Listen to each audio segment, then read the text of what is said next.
Okay, so now we're gonna go over what is called either the 3-month supine, which is a DNS position. We may have discussed this in the office, or more commonly known as the dead bug.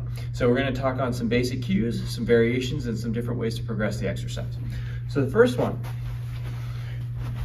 is we're gonna get on our back, and I really wanna focus on taking that big breath into your belly. So filling up, the rib cage needs to be pulled down.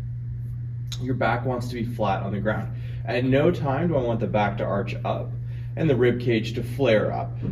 So set that back is flat, ribs are down, big breath in. Your legs are gonna be out and your arms are out. So this is the first position. This is pretty simple for most of us. Now, if we have back pain, it might be a little bit more challenging.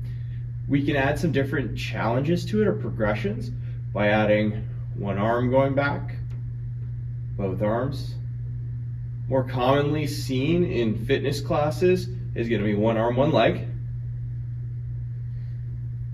All the while keeping that pressure in your belly.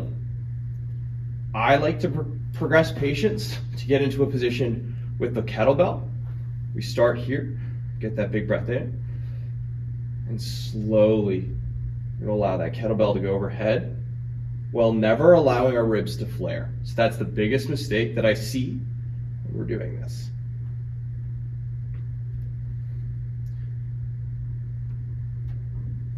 Good.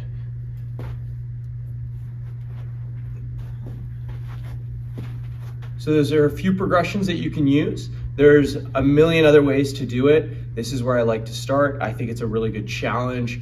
It sets that core nicely. We can work on that intra-abdominal pressure, which if you were in the office visiting me, chances are we talked about. And then we start to implement it into this movement and it becomes a really good progression into more exciting things such as squats, deadlifts, and others.